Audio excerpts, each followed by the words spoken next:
Good evening, everyone. I'm LCC Athletic Director Kirk Rowland, and it's another year, another class of the Lower Columbia Athletics Hall of Fame. And what a great class we have this year.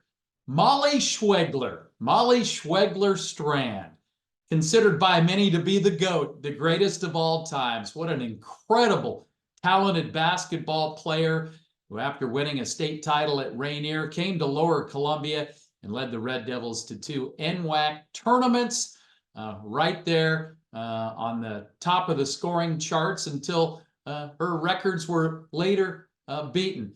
But Mollee, what a talented player. She went on to become a great member of the Oregon State Beavers team, and really Mollee will go down as one of the greats. And so she's going in this year, and we will hear from Mollee Schwegler coming up on this program, and we'll also check in with her coach at the time, former Red Devil coach Chad Metters. Well, softball, Jill Powell Mackin. What a great star she was for the 1999 LCC team, leading them to the NWAC championship, the second of Tim Mackin's titles. Now, Tim Mackin, of course, the longtime coach who won 10 championships. This was the second, and Powell, what an incredible player she was. Shortstop, power-hitting player, and she went on to play at Central Washington University. We're going to talk with Jill and her father-in-law, Tim Mackin, a little bit later in the program as well. Well, 2 members of the 1990 LCC baseball team are going into the Hall of Fame. Wayne Lindeman, the lefty from Ari Long. What a great pitcher he was. He got the ball in the championship game, and he did not disappoint. Getting the victory, was on the mound as the Red Devils won the NWAC championship. He went on to become a solid player at Washington State University and a longtime minor league pro, getting to the AAA level. Now, his teammate, not only at LCC, but at Ari Long, Mark Hewling's going into our Hall of Fame. Mark also was a key member of that 1990 championship team, a great outfielder, hitter, great arm, went on to be a star at Linfield University. And of course, Mark, also a longtime coach in the area at Ari Long and many of the Legion teams, even was a member of the Black Bears coaching staff at one time. Both Lindeman and Hewlings continue to support baseball in our community. We're going to talk to both of them. Now, of course, their team, the 1990 Red Devils, going in as a team, an outstanding squad under Steve Farrington. Now, we're going to honor that 1990 team during a reception at Story Field on Sunday, May 5th, when the Red Devils take on the Pierce Raiders.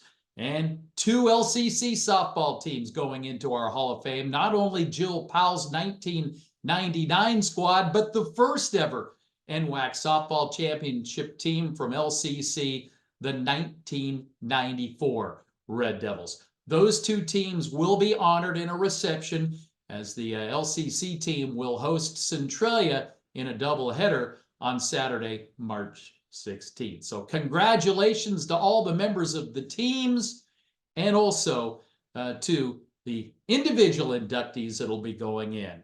It's my pleasure at this time to welcome the president of LCC, Matt Seamers. Hello, I'm Matt Seamers, the new president of Lower Columbia College.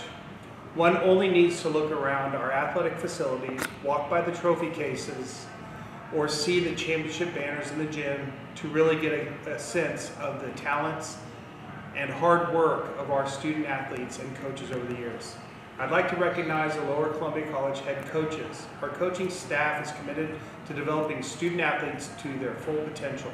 They model persistence and determination and are deeply committed to the value that promote athletic excellence game after game, season after season. They are Joe Chicks women's soccer, Carrie Smith women's volleyball, Mickey Pullis men's basketball, Lucas Myers women's basketball, Kurt Lupinski baseball, Tracy Fuller women's softball. I would also like to take the time to thank our greater Lower Columbia College community for the support of our athletic programs and student athletes. Without your support, we could not continue achieving the level of success that we are accustomed to. Thank you in advance for your support. Simply visit lccreddevils.com to make a donation. To keep our athletes in the game, go Red Devils. Hi, I'm Kendra Sprague with the LCC Foundation.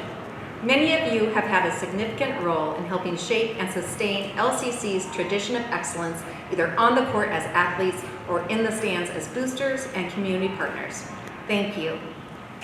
The LCC Foundation is committed to sustaining successful and competitive athletic programs by raising support for the Athletic Excellence Fund.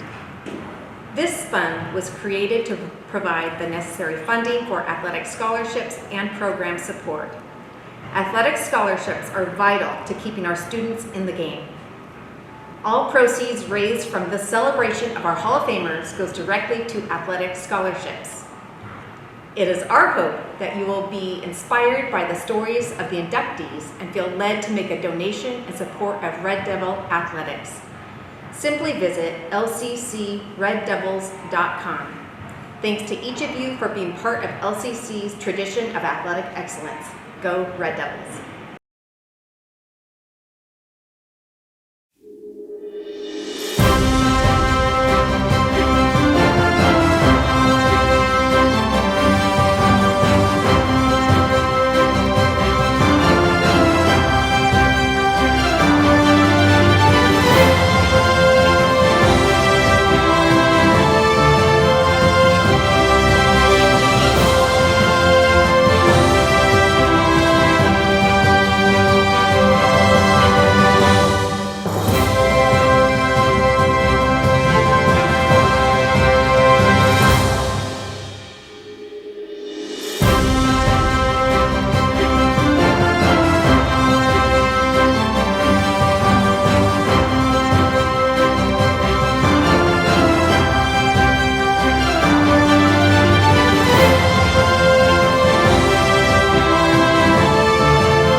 Well, we've got the GOAT in the house here. Interviews for the Lower Columbia College Hall of Fame. Mollee Schwegler is with us here. And Mollee, first of all, congratulations going in the LCC Hall of Fame. I can't think of a bigger no-brainer than this one. What are your thoughts when you got the call that you were going in? I was excited. And then I, of course, texted my dad and my mom and everybody, and they were wondering, or they said about time, basically. So.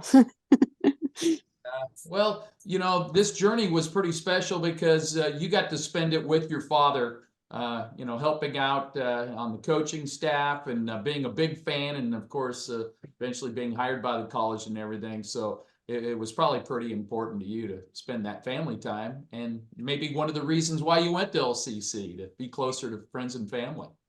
For sure. Yeah, I definitely wanted to be able to play with family, to be able to come watch and everything. That was definitely a big perk, was having people there every night. So. Yeah, well, what a career. I mean, 2009 to 2010, you're coming into college after your incredible career at Rainier High School, winning state titles, and just having such a great career there, and then coming to LCC. And the person that did that was Chad Metters, who is also with us on our interview here today. And Coach Metters now, of course, the head coach at Bushnell University in Eugene. And Chad, I don't think you ever had a greater player commit to you and to come and play here. It was pretty special, wasn't it? Yeah, I've been doing this now for 17 years, and Mollee's still the best player that I've had the opportunity to recruit and have in our program. And I do think back, Kirk, you know, Darren would say that Mollee was a bit of a leg hanger. You know, those 5-year-olds that can't get away from mom and dad on the leg, little shy, little not sure what life's all about yet. And I just think back to that, and that was instrumental, her relationships with her family, in choosing to stay close to home to go to LCC. and I'm forever grateful for the Schweglers for sending Mollee our way. Well, Mollee, I certainly remember when Chad says, "Hey, we're all going on a road trip to Rainier." He got me, and he got Dave Andrew, and there may have been a couple of other LCC folks that went over there. And I don't know, who are you playing? Portland Christian or something? I remember it was another blowout for you guys. But you remember that night when all of a sudden he started double teaming you a little bit? Oh yeah. I Yeah. mean, it must have worked, right? Yeah, he did something right, I guess. It was just such fun. Well, let's talk about your teammates, because no one, I'm guessing 1-on-5 wouldn't have worked out real good for you here. And your first year, you show up, and I've got the rosters in front of me right now. And your freshman year, you had some pretty good sophomore guards like Marla Olstead and Sadie Salty and Brittany Welch. And I remember you probably came in and said, "Hey, you guys, I think I'm taking your minutes and going in." Talk about that first year at LCC. First year was great. I'd already known Sadie a little bit, and so I was excited to get to play with Sadie, and I'd played against Marla growing up, and Brittany. I was excited. I don't know. It seems like so long ago, even though it was like, I mean, it's hard to even remember. But I remember we had a good team. We were expected to do pretty good and everything. I feel like it took me like halfway through the year to really kind of get a good feel for college basketball.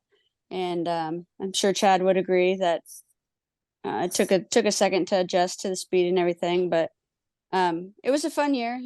Sadie actually was showing me she has a DVD of one of our NWAC games, which we watched not too long ago together, and we were getting a kick out of it. So, and of course, one of the moments that we were laughing about was when Chad called timeout as I hit a 3-pointer to, I don't remember if it was to tie the game or to go ahead or what, but so we still had to laugh about that and give Chad a hard time, even though he wasn't there to defend himself. So, well, you're here now, Chad. That was at the hockey barn over there in Kennewick, and I'll never forget it. I was doing the radio of that ball game, and a 3-pointer, and all of a sudden, no good.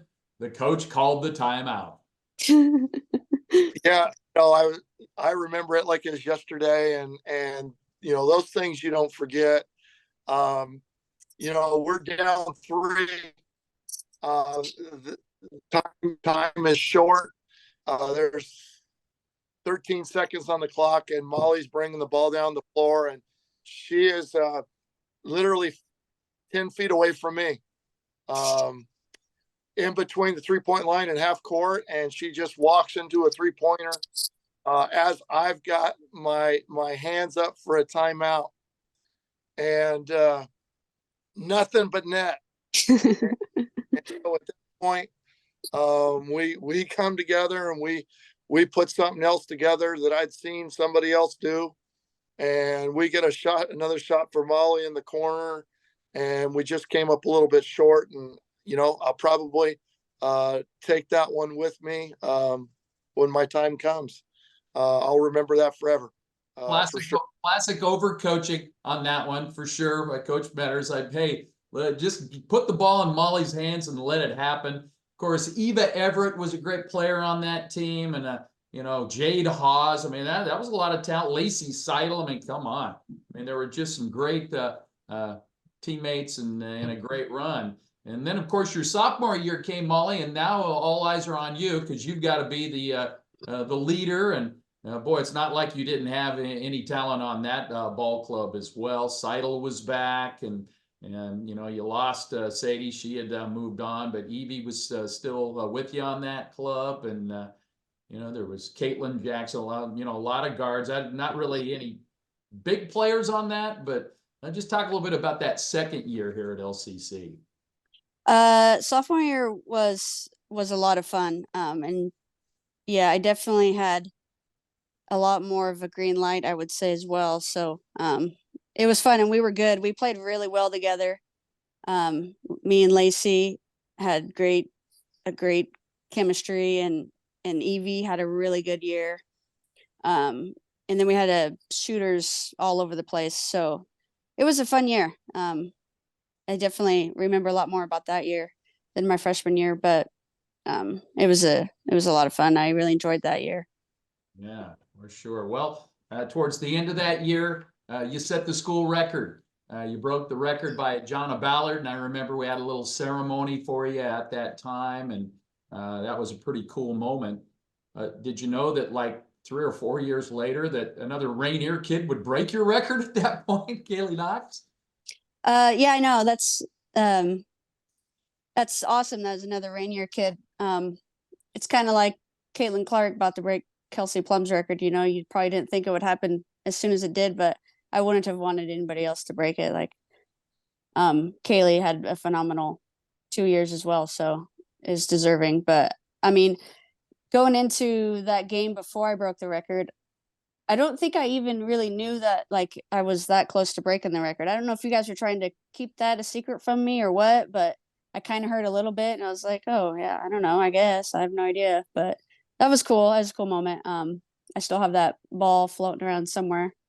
So Yeah, it was a cool moment for sure. And, you know, right there, you're still number 2 there. And, but Chad, you know, there's numbers, and, you know, there's wins, and there's, you know, Lucas broke through and got a championship. But then there's just people that say you put the whole package together, and that's why they call Mollee the GOAT. I mean, the skill set took her to the Division I level where she had success. It was pretty special for a school like LCC and the NWAC. Yeah, there's no question. She's a separator. She was a difference maker in our program. She elevated us, and she did it with a smile, and it was contagious. People want to be around her, and I think that's what separates Mollee.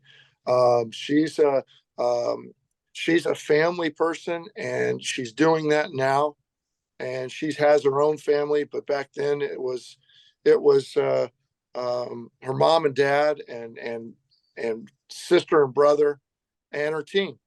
And that first year, we ran some dribble motion stuff for basketball players that know what that is. And it was Mollee getting to the rim every dang time, and she was making it was almost too easy, it seemed at the time. And so we actually had to adjust because Mollee could get to the hole so much. Sometimes other people didn't need to touch the ball. And so we had to move things around that second year to get more people involved in a way that Mollee could really open up her game and not just be a scorer, but be a decision maker. And it just opened up a whole new world for her that gave her opportunities to pick and choose and get other people involved. And then when it was time, let's get the ball into her hands and have her make the plays. And I think that really accentuated her talents to be able to be that decision maker for all 40 minutes. And I think it led a way for her to go play for Scott Ruick at Oregon State. And, you know, not too many NWACers go play at the Pac-12 level. And we were really, really fortunate to, as Lower Columbia College, to have Mollee get the opportunity to go play at Oregon State. Just a perfect destination for Mollee and her family over her last 2 years. Well, Mollee, I know that was the dreams, you know, to get to the highest level of college basketball. And when you make the decision to come to Lower Columbia, you're suspending that a little bit. How important was it to come to LCC and develop into what ultimately was an outstanding career in Corvallis? It was the best decision I could have made for as far as basketball and school both go. I improved so much over that 2 years, and I would not have been able to get to that level if I didn't go to LCC first, for sure. So, I mean, I don't, yeah, that wouldn't have been possible if I didn't go to LCC before. So it worked out perfectly. And like Chad said, Oregon State was like even better than I could have imagined of a place to have gone to. And when they started recruiting me, I was like, well, that's a wrap. There's no one else matters because that's where I'm going. So. Well, we're talking about all this basketball and clearly the GOAT talk and all that regarding hoops, but part of this Hall of Fame thing being such a clear-cut deal is you also played softball at LCC, and I know you had some great memories regarding that. You and Seidel were the two double sporters there that excelled in both, and eventually you ended up playing softball at Oregon State as well. So how special was it to have memories in two sports at a school? Yeah, softball was never in the plans for me like in college, and then it just kind of, Tim Mackin, you want to play softball too? Oh, sure, I guess, and then I get to Oregon State and Coach Laura Berg's like, hey, we could use another player. You want to join the team? So it's just softball just kind of followed me wherever I went. It didn't want to leave me, I guess. So, but I love softball as well. It was a lot of fun. And my 2 years at LCC with Coach Mackin, his last 2 years was, we had some fun. We had a couple good teams there. Hit a lot of home runs as a team. So, softball was great. And then my little bit I got to play at Oregon State was like icing on the cake. It was a lot of fun. Good experience. Well, ladies and gentlemen, to just capture the depth of her athletic abilities, we always told the story to Lower Columbia. You know where I'm going from your high school days where Mollee would I don't know, you played darn near every sport. You played football, you caught a touchdown, you were kicking, you were homecoming. I mean, what can't you do, Mollee? I don't know anymore. Yeah. Yeah, not bad. Hopefully my boys can come up with some cool stories on their own now. So. Oh yeah. Well, I know your boys probably can't grasp totally about what this means to go into the Hall of Fame. They will someday, and certainly they're going to be exposed to a winning mentality. They're already doing well in the little guy sports there, and of course with your husband as well, raising kids. And hey, you were one of those kids at one time, Mollee, and now all of a sudden you're going in the LCC Hall of Fame. It is my honor to officially welcome you to the Lower Columbia College Hall of Fame, and we hope we see a lot more of you coming around campus. And I would encourage anybody that was a Mollee Schwegler fan at LCC back in the day, hey, continue to support what we're doing here, because that's what it's all about. Dreams made into reality, and I feel proud that we helped Mollee do that. Coach, just any parting shots that you can give Mollee before we let her go? Chad? Uh-oh, did he freeze? Uh-oh, look at that. You left him speechless. Look of contentment on his face. So proud of you right now. Well, that's awesome. Well, Mollee, just a last statement, if you could, to give our Red Devil fans about this news that you're going in. Yeah, I just thank you, Kirk. I am just honored and thrilled and really excited. I can't wait for the day to come. Yeah, hopefully there'll be some people that are there that I haven't seen in a long time, that, and I'm always kind of keeping up with LCC sports as much as I can. I hope to start making just more games, because yep, it'll always be Go Devils. So awesome. Congratulations, Mollee Schwegler in the Lower Columbia College Hall of Fame.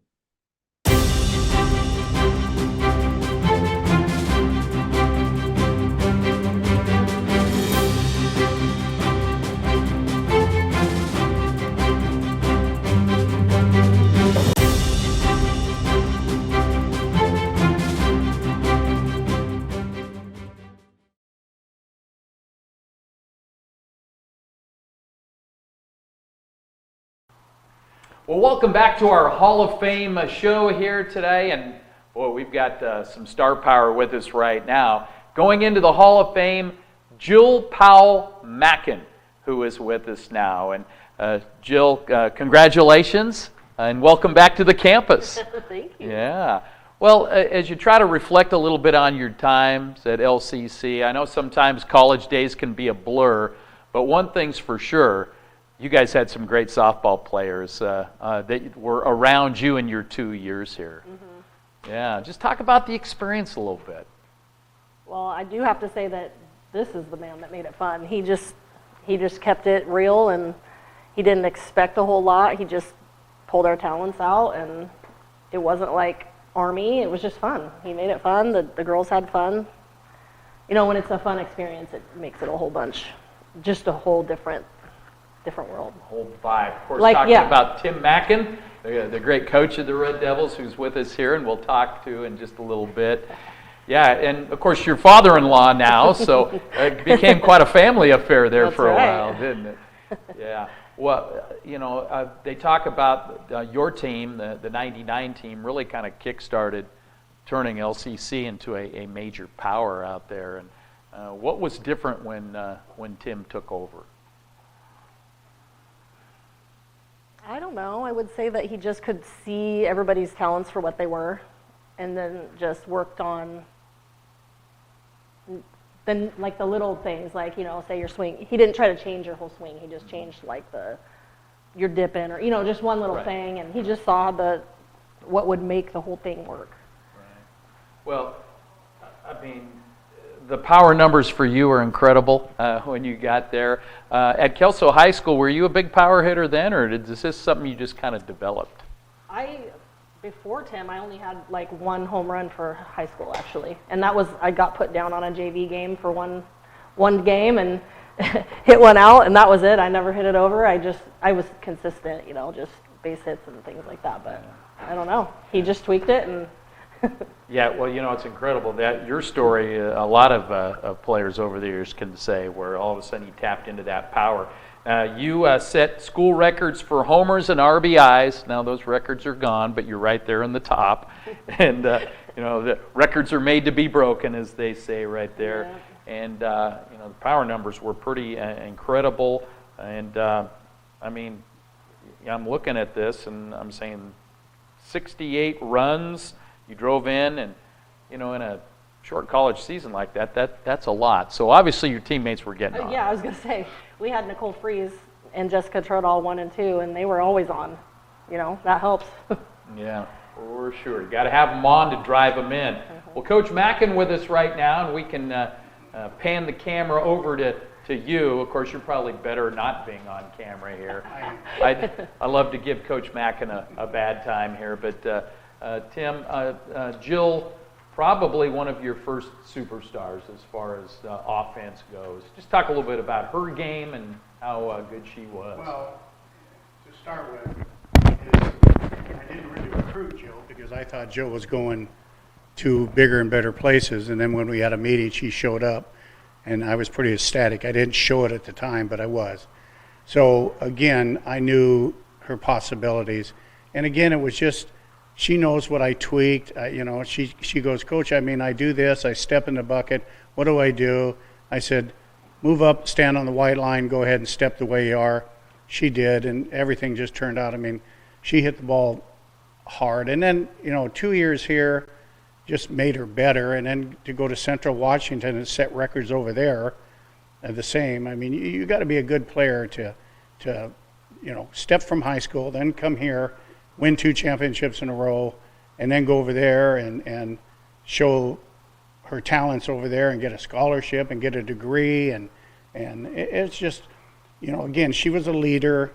She was the one I could always count on, and she was one of those girls that did not like to strike out. So I knew that if there was a couple strikes on her, she was going to get bat on the ball. And we did a lot of hit and runs with her because she was in that 3 position or 4, depending on what she was. And, you know, she just, and like she said, we had girls that got on base, Nicole Freeze, Trudall, they were all on base. And these were kids that were coming, you know, that hadn't experienced hitters like Jill behind them. You know, they were the star of the high school team, and if they got on base, they had to do it all themselves, and they didn't do it. You know, we just powered through, and you know, it was, I always said it, and you know, it's a lot of girls just needed some tweaking.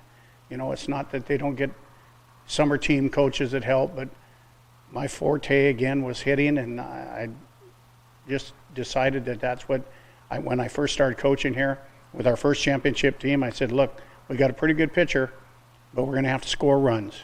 You know, we'll play defense, we'll outscore them. We did the same with Jill. We played defense, and then if it was 6-5 and we were behind, we'd win 7-5. I mean, we just had that type of mentality, and especially when we went to the NWAC. I don't know what it was about Delta Park, but you know, I went over there with a paintbrush and put my name on the front of the thing, and instead of saying whoever's Delta Park, it now says Delta Mackin's Park or something. Well, it's good to know that you're into vandalism, Tim. That's great. We needed something over there. You know, when you win 6 of them, and most of them are there, we did win in Yakima and Spokane, but you know, it just got to the point where we were kind of dominant at Delta Park, and we really enjoyed it. It was good we had great crowds, but again, I can't say enough. I mean, and of course, as a proud father-in-law with great genes, and I've got 3 grandkids from this one that are super athletes. You know, one's already up playing basketball.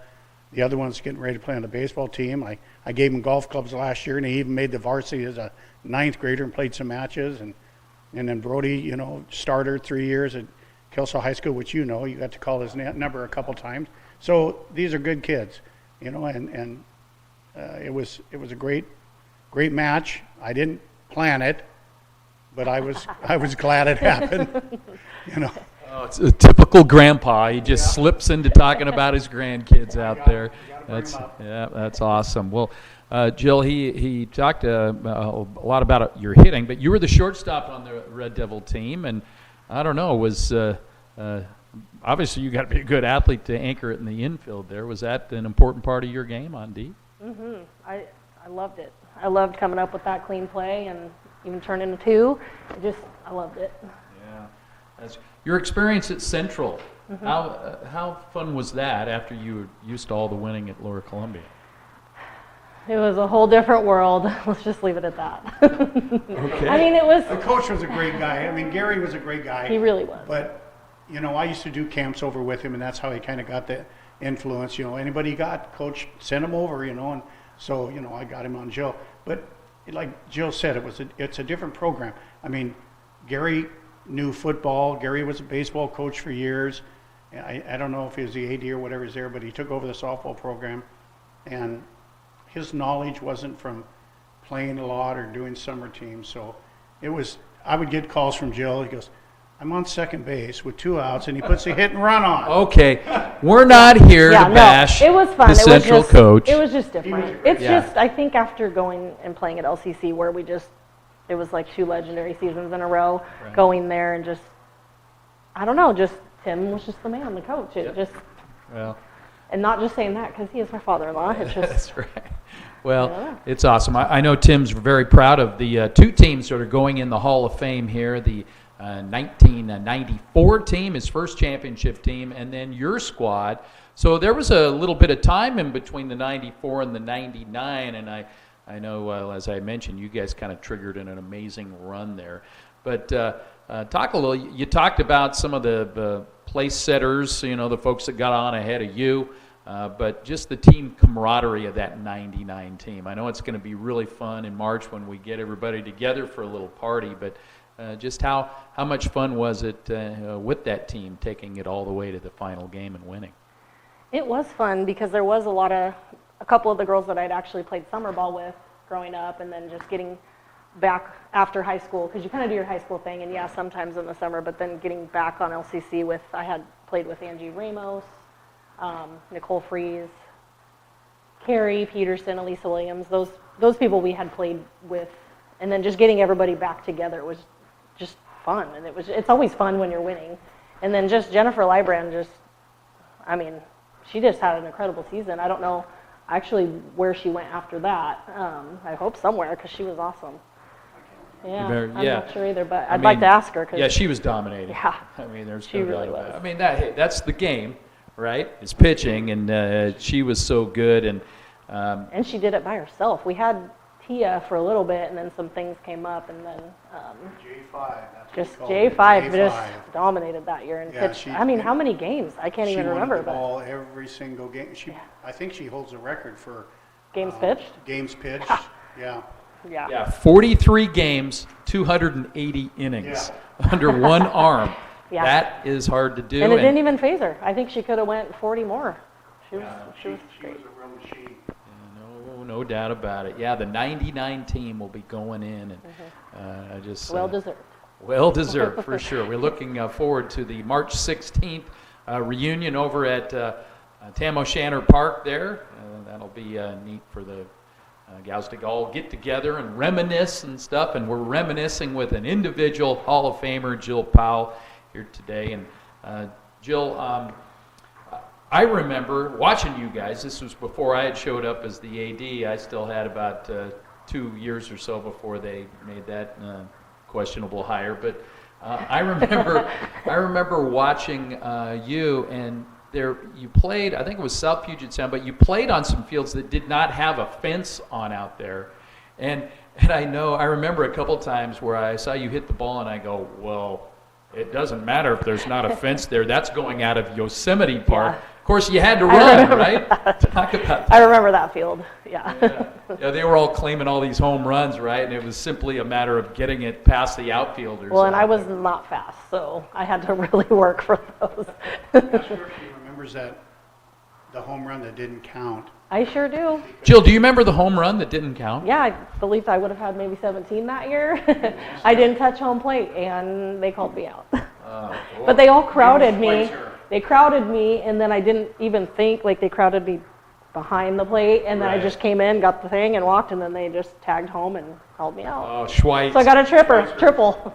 So Dale owes you one, all right? Yeah, you do, Dale. Good old Dale. I remember him, of course, for sure. And just the softball community. I think you guys, kind of got it going, and then, I don't know how much softball that you watch now. I don't know if you watch the college game and the NCAA and all that, but it's changed a little bit. Oh, but a lot. It's big time. And those bats and stuff, I just wish I could have played with the new bats. But you got to play with aluminum. That was good. I mean, you really got to change. And she still has her bat in the garage, by I the do, way. but not the bats that And the it little second basemen can hit out with barely even tapping it and it goes out. I'm like, I wish we had those. Yeah, and of course, Coach Mackin, he always had the latest gear. I remember one year he brought Sterno out to make sure the bats were hot and were. Yeah. I think I had a new pair of batting gloves every week, even though I didn't even wear them. He'd just hand me a new pair. I'm like, I don't use them though. But Awesome. we did. We always had the good stuff. We actually had to hide her bat in the NWAC because one side was flat. It's like a triangle She shape. dented it so bad it was flat, so the girl on deck had to, as soon as she got a hit or a double, had to run up and grab it really fast and put it back so the umpire could see it, and we had to hide it. But it was the only one. She was a head case when it came to a bat. Old trusty. Yeah. Now they have to test the bats before every game. Now you would never have made it back then, for sure. Well, Jill, before we we conclude this, and I know she's been kind of nervous. She doesn't like doing this, but it's great to talk to the great athletes. And I just want to talk a little bit about, the mission at Lower Columbia College, and I think it's important when you have great local athletes to have a great program to be able to stay at home and not feel that in order to win or be good at softball that you have to go somewhere else. So if you could just talk about the LCC and the local college and to be able to do that and then raise your family here. Yeah, it treated me perfect. I loved it. I could stay home for 2 more years. It was a great school. I got my AA and enjoyed it. We have a really nice campus and sports, and yeah, I love that idea. And now I have my niece that goes here, and yeah, I hope that one of my kids will choose to go to college and stay home and go here. All right, well that's awesome. Well, yes. we appreciate you, Jill. Well deserved. February 21st, of course, we'll be having our individual inductee, a big party right here in this room, and we look forward to that. And of course, the party with the 1999 Red Devils will be on March 16th. So Jill, thank you so much for your time. Well, thank you. Appreciate Thanks for it. having me. You bet. That's Jill Powell. It's my pleasure to make it official. Jill Powell Mackin going in to the LCC Hall of Fame.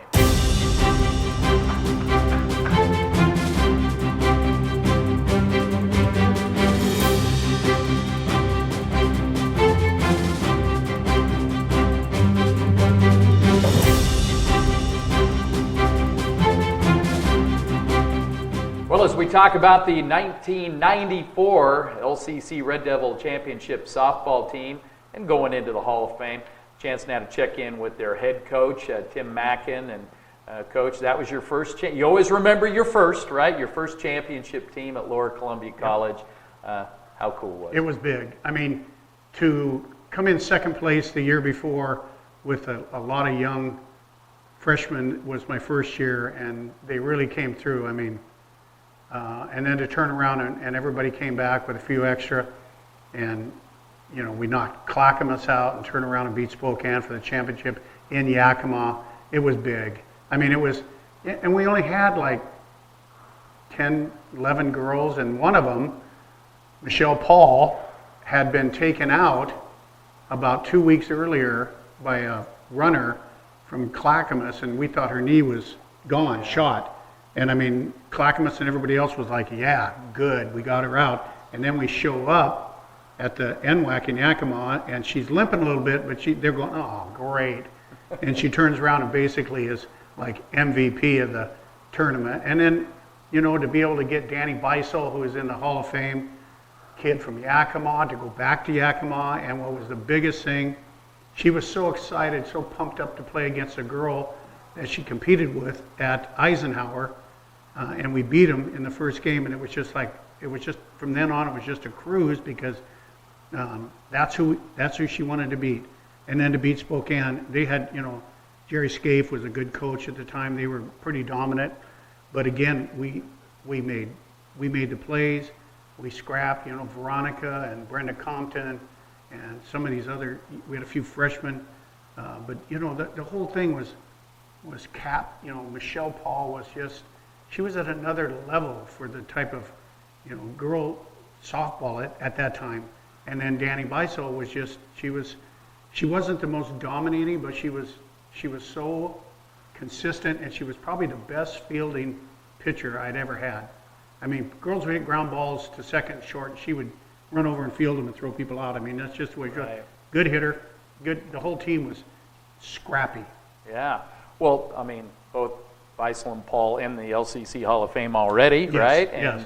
And of course, Well deserved. Well deserved, and there are probably others that could be considered off that team for sure. And yeah, scrappy, and all the way to the championship game.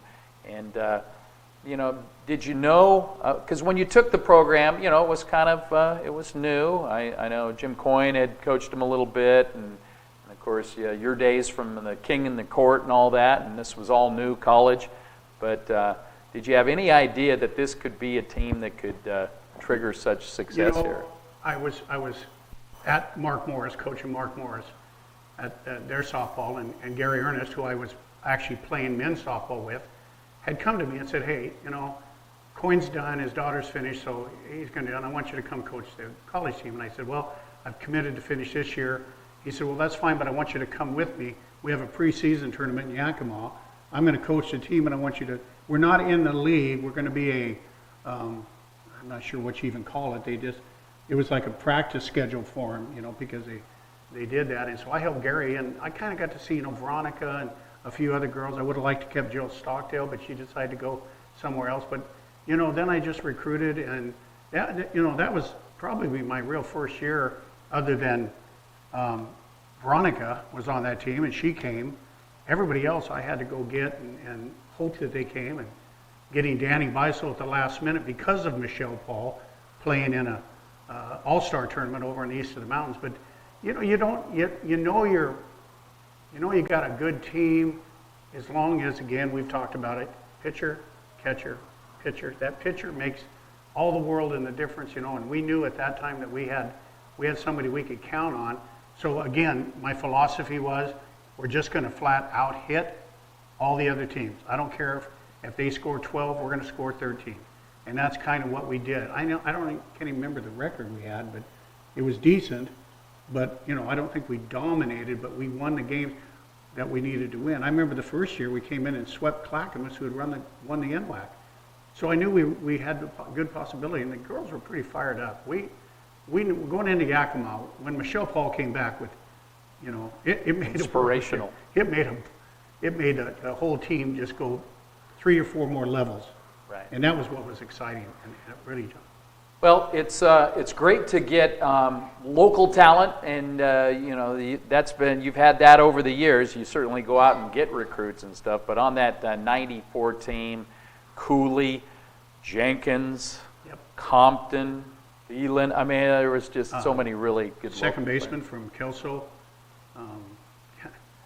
It's been a long time, but I can't remember all. I know, can't remember all. Brenda Compton was, Brenda Compton played Babe Ruth baseball up until she was 15, Right. and then came in to play softball and was just, a really great kid. And I think we had a Carnot. I don't know if we had a Carnot. Yeah. Oh, yeah. And we had, like I said, Kristen. we had some local talent. We had a few kids that came from some smaller schools. To be honest, we didn't have, any big 4A Vancouver type kids. We had, Michelle Paul had gone to Mark Morris, Ari Long, and then went to Evergreen. So she pretty much made the round, but she came to me, and I was coaching her when she was 11, 12 years old. And she said, if I get through high school, I'm going to come play for you, wherever you're at, whatever. We kind of talked about it. So we knew she was going to be the catalyst. And like I said, the local kids were good. They came from a good programs. And again, local. I talk with Tracy now that I'm helping her. The 2As, the 1As are the kids that just love this game. They wanna excel. Sometimes you get somebody that was off a 4A team that was good, but they think it's a different level. We've had a few of those that, it's only in junior college, but you know what? They found out after 6 championships and 10 that it's more than just a junior college. When we had University of Oregon sitting in the stands when we played Chemeketa and on down the line, and be able to go up and play University of Washington and Oregon State, University of Oregon. It was, it was good. It was good stuff. It was good softball. That is for sure. Great softball, and it's really going to be fun to get the 94 team. It's also going to be kind of cool to see the 94 and 99 team together, and they can swap some stories, and mostly stories about you, probably. A lot of stories that we probably can't share right here, but great memories, and of course the 94 team going into the NWAC Hall of Fame. And Coach, thanks for getting it started with that 94 squad. I appreciate it. That was a good, like I said, 93, 94 was a great group that they needed. They won it. They got us started. We had good years after 94 until Jill's program. We were always second or third all the way up until 99, and then we turned them around with those basketball shorts we wore. Jill will remember that. We borrowed basketball shorts, and they loved them. We were one of the first teams to show up at it. The other coaches going, they're wearing shorts. They're wearing shorts, and those look like basketball shorts. Yeah, we loved it. That is good stuff. Great memories for sure. It didn't matter what you wore.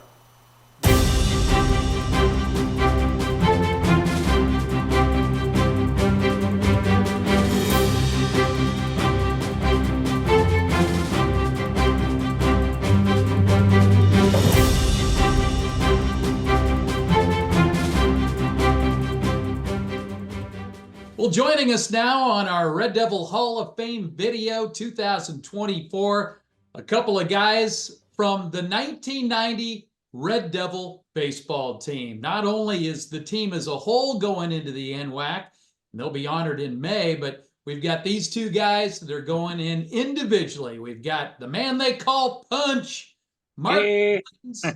And How you doing? Wayne Lindeman with us. How you guys doing? Great, thank you. Awesome. Do it. Yeah, great. Thanks for having us, Kirk. You Yeah. bet. You bet. Well, hey, 1990, what a special year it was at Lower Columbia. Let's talk about the team first before maybe you guys share some of your individual stuff.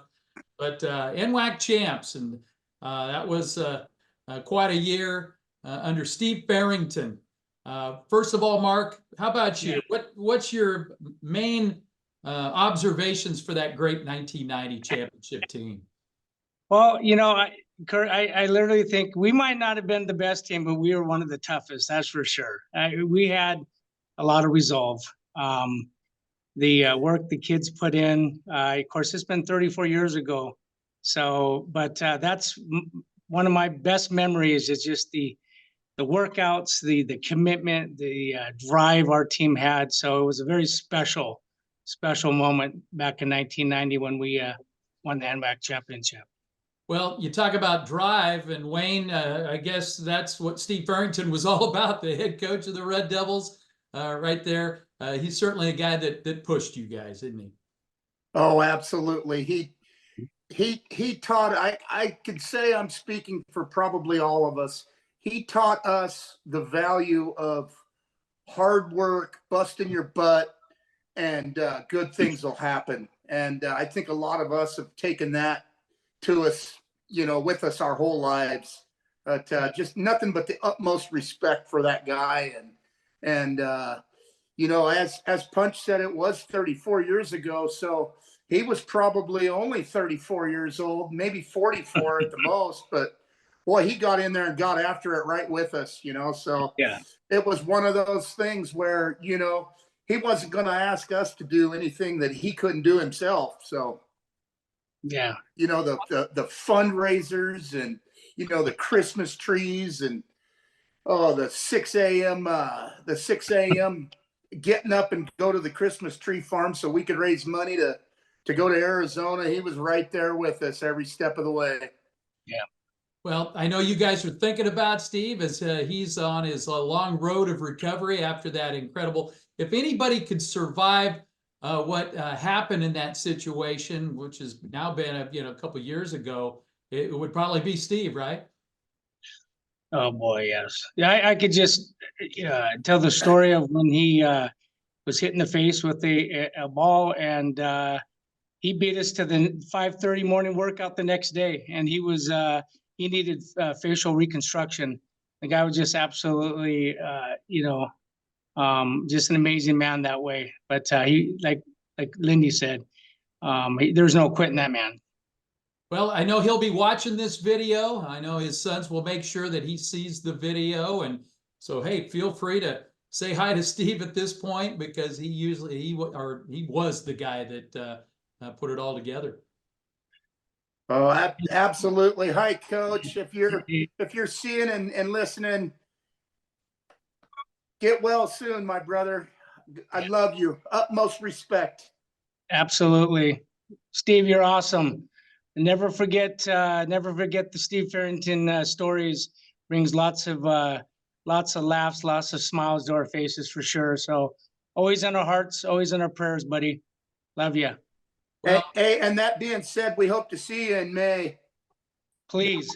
We're hoping he can make his way there. And I'll tell you one guy that we're not going to see, and I guess this would be the time to remember Bill Sapa, the late, great Bill Sapa, another guy who's awfully tough-minded.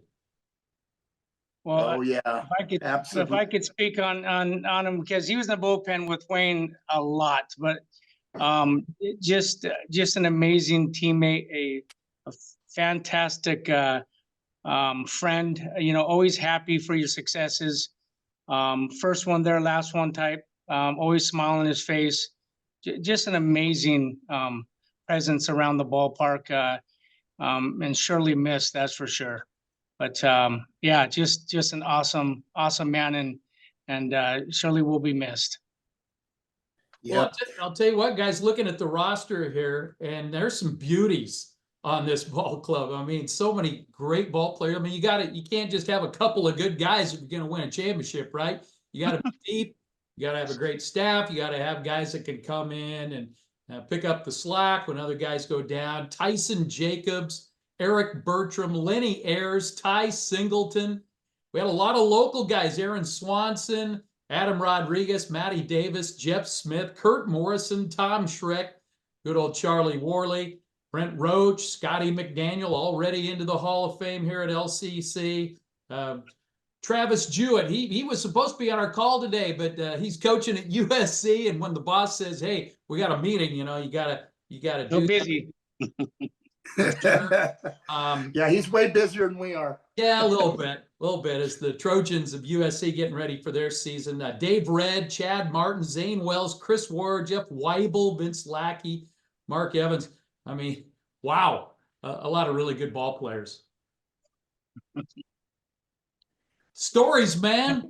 Yeah, you know what stands out in my mind was that team having a lot of local flavor, which was instrumental for me personally. Getting to throw to the chief, Charlie Worley, my catcher since Little League days. And I'll tell you that '89 team, our freshman year, was probably just as good, but the one thing that stood out in my mind was that we were just a lot closer knit group, I think, and the freshmen that we got a whole heck of a lot better between our freshman and sophomore years. So by the time we were all sophomores, we were ready to grab the bull by the horn. We had that awful taste of going 2-and-barbecue the year before with a good team. So yeah, that just to be able to win a championship with that close knit of a group and with so much local flavor it's just something I'll never forget. Yeah, you remember that for a while there was the complaints, wow, Farrington just gets Tri-Cities guys. That's all he does. Well, that wasn't the case that year. We had Lumberjacks, we had Monarchs, we had Rockets, we had all kinds of guys on that. Yeah. Of course, grabbing Lenny Ayers and Jeff Smith from the Tri-Cities didn't hurt either, though. Yeah. Those two guys, those two guys were animals on the bump too. So, boy, no kidding. Weibel, I mean, geez, so many just really great players. Well, Mark, why don't you speak towards the position players a little bit, and I'll have Lindy talk about the staff a little bit, but deep. Yeah, very, very deep. And I think it starts with the dirt in the middle of the field.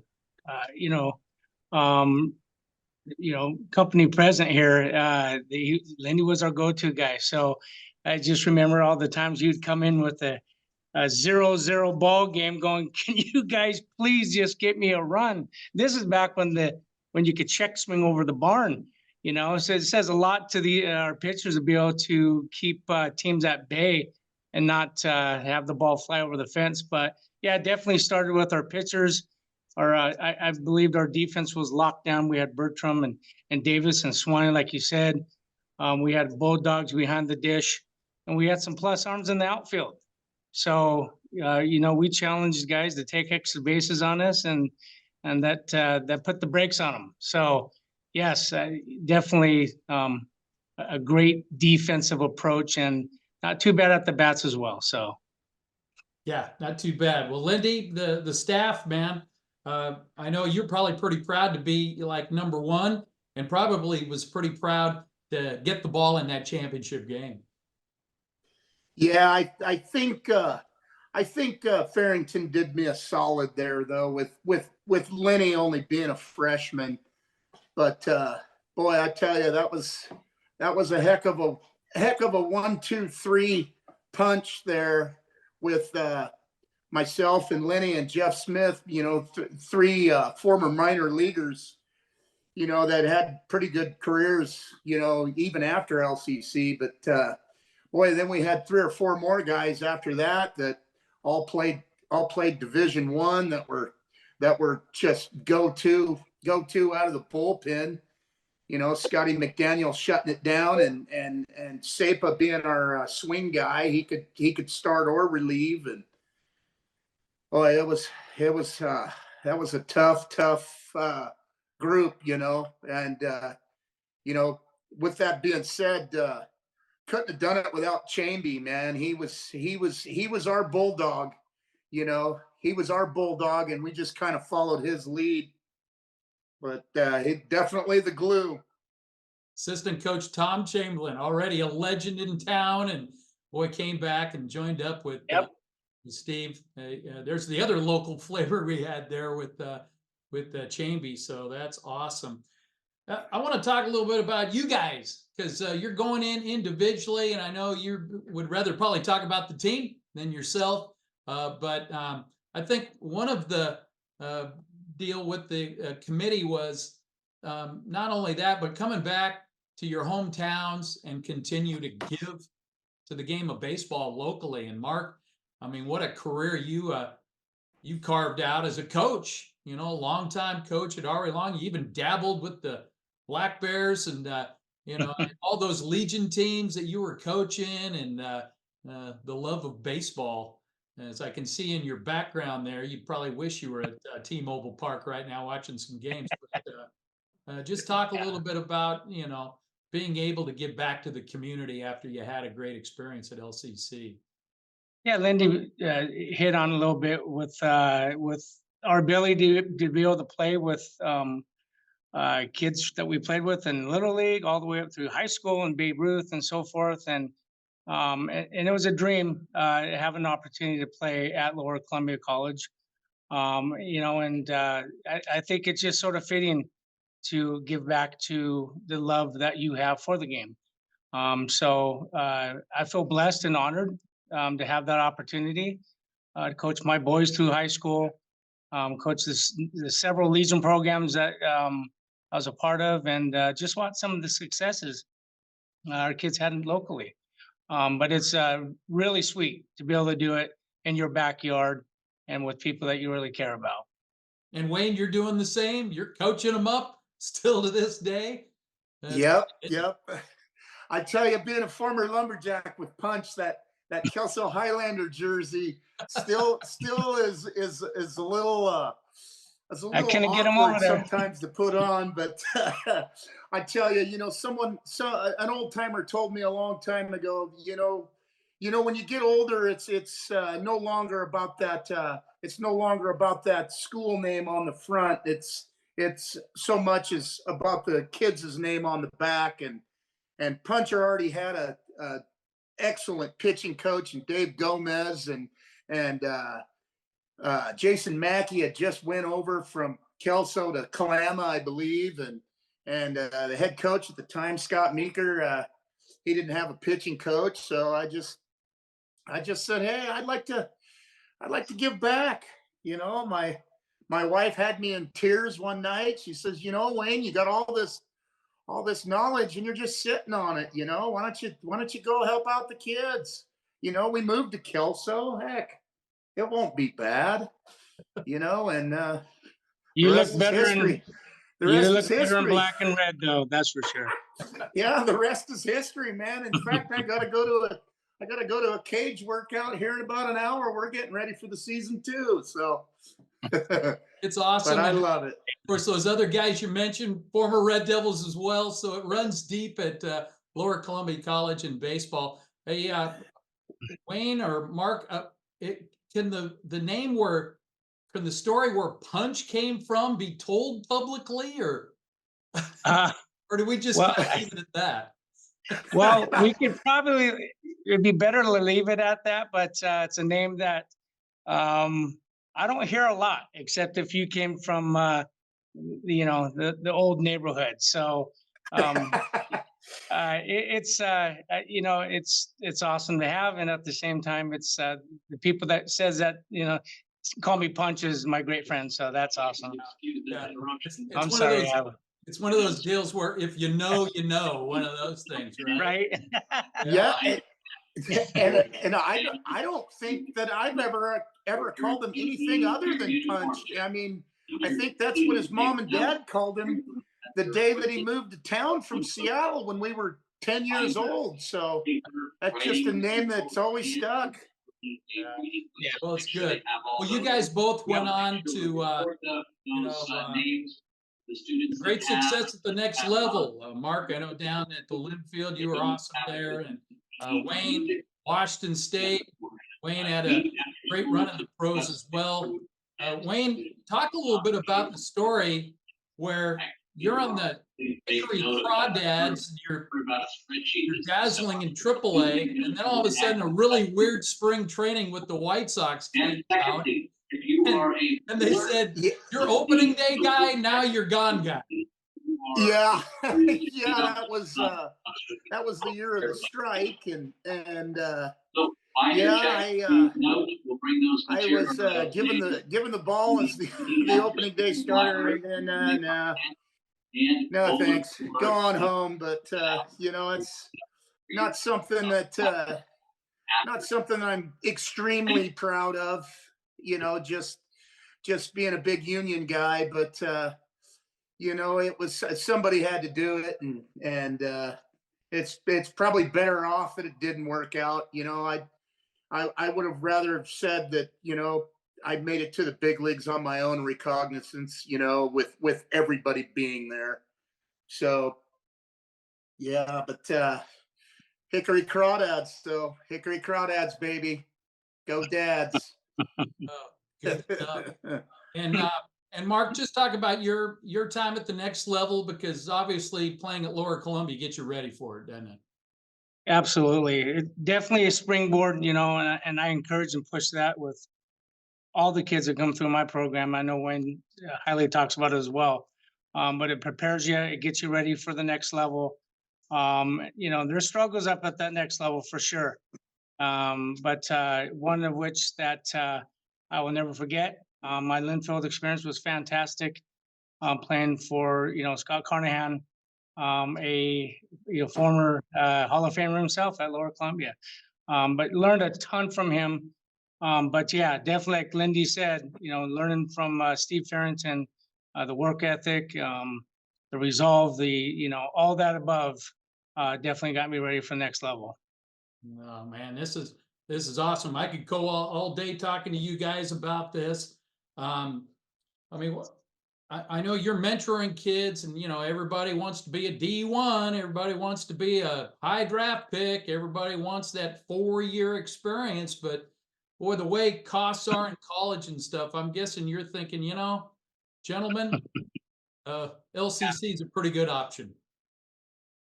Yeah, we definitely have a representation, you know, locally, which is really nice to see. And those guys figure out what the grind's all about, and they're able to move on, have some success. Typically, when you see them try to skip the Lower Columbia, either they're coming back or they're at the doorstep, mom and dad's house. So, Absolutely. I believe this is where you should start. That's awesome. Me as well. I know that I would not have even had a shot if I'd have went to Wazoo right out of high school as a freshman. But you know, but there's just a whole different ball game there, going from an 18-year-old high school kid to trying to be a dude at the D1 level. And so I don't regret my decision at all. My LCC years were with Farrington and Chamby were and then the summer Legion program that he started were by far the 3 best years of my career. So those are I can echo that. stories we love to hear, guys. Oh yeah, there's nothing like doing it with your buddies that you played with and against, you know, in Longview Babe Ruth and Central Little League and Western Little League, and you know, it's just there's just nothing like it.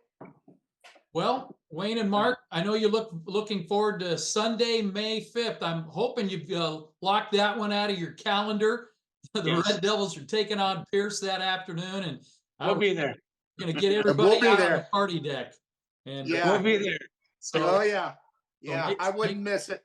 Make sure everybody knows about it, and we'll get everybody put together and have ourselves a great time. So at this time, it is my absolute pleasure to make it official and bestow upon Mark Hewlings and Wayne Lindeman, the latest members of the Lower Columbia College Athletics Hall of Fame. Congratulations, guys. Thank you. Thank Thank you. you. Thank It's a you so much. privilege. Absolutely, great privilege.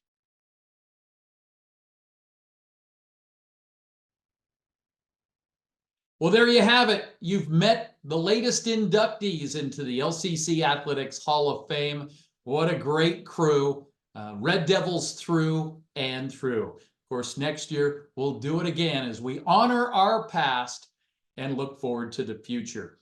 Now, please, if you're impressed by any of our Hall of Fame inductees, they have asked me to tell you, please donate to the LCC Foundation in our Athletics Excellence campaign, as we are always looking for money for athletic scholarships and for facilities here at LCC. Just go to lccreddevils.com, look under the giving page, and all of the information to get a hold of the foundation is there. Or you can contact me at my email, krowland@lowercolumbia.edu. I'd like to thank Justin Ford, the producer of our program. Once again, he does a great job putting this all together. Again, congratulations to our 2024 Hall of Fame inductees, a great group. And like I always say, once a devil, always a devil.